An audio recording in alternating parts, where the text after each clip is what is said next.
Bonjour et bienvenue sur SoTV, la chaîne de l'actualité positive et dynamique en Poitou-Charentes. Nous sommes au Stade Le Bon où la CFC va affronter dans quelques minutes l'Aviron Bayonnais, concurrent direct pour le maintien dans ce groupe F du championnat CFA2. Les deux équipes sont au coude à coude dans la deuxième partie du tableau. Un début de championnat difficile pour les Angoumoisins qui montrent toutefois des signes d'amélioration qu'il faudra confirmer ce soir. Nous passons maintenant à l'entrée des joueurs sur le terrain et la composition de l'équipe avec notamment l'absence du capitaine Thierry Girard et Torakaba, mais le retour de Gaël Maya aux côtés de Logier dans les buts, Henry, Leroy, Diouf et Barinchi en charnière défensive. Et c'est parti pour ce match ACFC Bayonne, comptant pour la 11e journée du championnat. Tout de suite, les Bayonnais exercent une forte pression sur la défense charentaise. Les Bayonnais parviennent à glisser la balle sur le côté droit, frappe timide qui termine sa course à quelques centimètres du montant de Logier. Et ça repart avec Quentin Leroy qui trouve Florian Duet. Duet remise de la tête à Le Gall. Très belle transversale de Le Gall pour Dacunha. Ce dernier crochette vers le but et tente de passer à Fabien ou à Duet. Ce sera finalement pour le numéro 5 bayonnais. Le Roi intervient pour stopper la progression des visiteurs. L'arbitre siffle la touche. Non, il sanctionne le Roi d'un carton jaune. Le porteur du ballon voit Logier à quelques mètres de sa ligne et tente une frappe. Le gardien local répond en captant ce ballon d'un contrôle orienté de la poitrine, tout en sérénité. Suite à cette bataille pour le ballon, c'est le Roi qui obtient un gain de cause. Claverie conteste la décision et écope d'un carton jaune. Les Angoumoisins décident de hausser le rythme en jouant rapidement vers l'avant. Fabien reçoit le ballon de Dacunha et frappe juste à l'entrée de la surface de réparation. Lesca, le gardien visiteur, se couche et capte ce ballon. C'est ensuite au tour de Fabien de servir Dacunha. Dacunha élimine un adversaire, il se positionne et envoie une frappe lourde en direction du but bayonnais. Sur cette nouvelle action menée par des Angoumoisins démontrant toute l'étendue de leur qualité, Duet sert Fabien qui remet instantanément à Le Gall, mais l'arbitre signale une position de hors-jeu sur Fabien. Dommage. Mais la CFC est sur le bon rythme. Bayonne a l'intention de prendre les 4 points et répond à Angoulême par ce joli mouvement en triangle à une touche de balle. La défense angoumoisine surprise finit par réagir avec l'intervention d'Alvin Henry. Quelques minutes plus tard, c'est Logier qui doit intervenir pour contrer Ferreira, pas loin d'ouvrir le score. La pression est forte sur les deux équipes. C'en est trop pour Dacunha qui lance Fabien en pointe. Ce dernier réalise un amorti superbe et élimine Lesca sur cette pichenette tout en finesse. Il offre à son équipe ce but salvateur et rassurant. On revoit le ballon de Dacunha et l'enchaînement instinctif du buteur Fabien. Toute l'équipe vient féliciter son héros et le public apprécie le spectacle.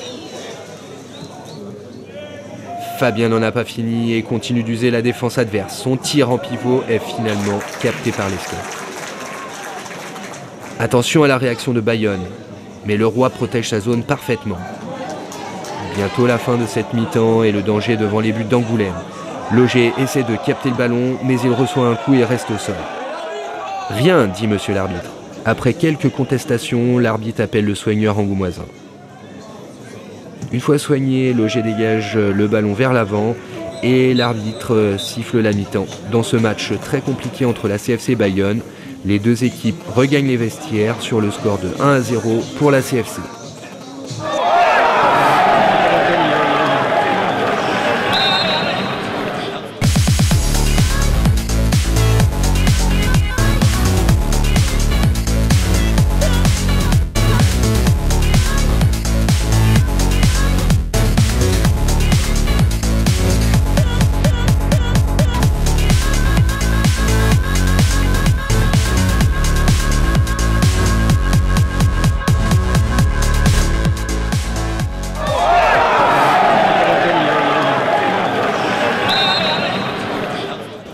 On revient au Stade Le Bon pour cette seconde mi-temps. Peu d'occasions de part et d'autre pour les deux équipes. Rapidement, l'Aviron Bayonnais fait rentrer du sang neuf sur le terrain. Remplacement de Tasté par Baldélian. On retrouve ce dernier, passe interceptée par Jules Diouf qui sert Gilles Fabien. Fabien attend du soutien et décale Dacunha sur la gauche. Centre de Dacunha pour Le Gall, mais la balle est trop courte pour ce dernier. Après cette occasion manquée, Le Gall va laisser sa place à Alexandre Limousin. Et Jacob Bas va faire ses débuts sous les couleurs angoumoisines. la CFC, Jacob Ba. Rapidement sollicité, Jacob Ba est tout de suite dans le match en réalisant ce tacle propre. Son expérience va certainement apporter un plus dans la défense charentaise. L'aviron bayonnais résiste et lance ses offensives. Belle construction des visiteurs qui s'ouvrent la voie du but de la CFC par l'intermédiaire de Claverie. D'une frappe puissante, il fusille Loger, heureusement, sur la trajectoire. On revoit le tir et l'arrêt magnifique du portier local. Les Bayonnais essaient, mais Angoulême est en place. À l'image de Dué qui subtilise le ballon pour lancer Fabien, celui-ci, seul dans la profondeur, tente une deuxième pichenette. Lesca, cette fois, n'est pas dupe et s'approprie la balle. 2 changements consécutifs à venir. Arambourg remplace Blasco pour Bayonne et Barinchi va céder sa place à Tunkara pour la CFC.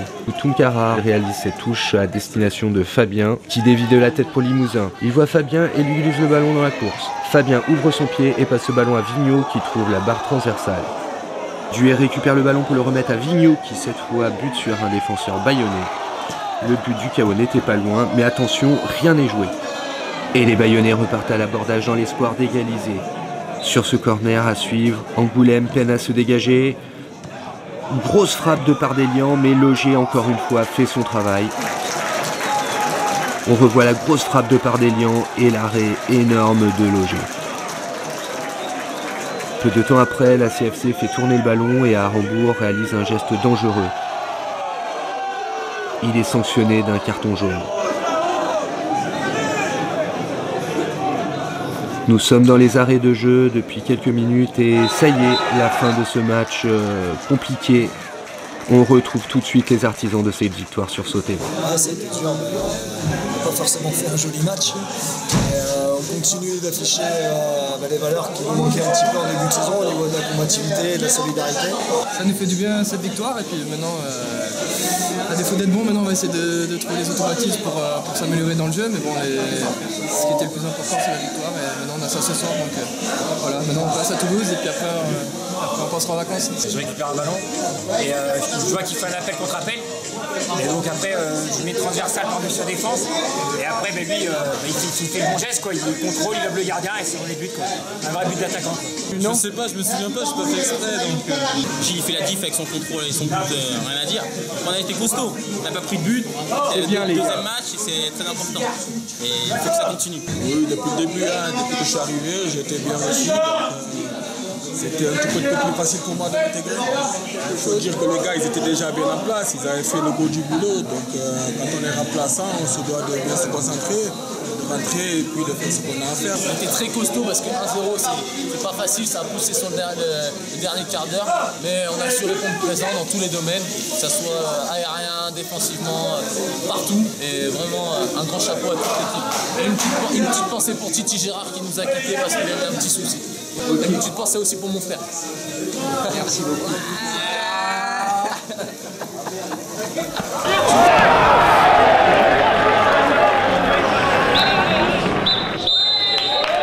Pour plus de vidéos, rejoignez et soutenez SauTV sur Facebook, Twitter et abonnez-vous gratuitement à notre chaîne YouTube.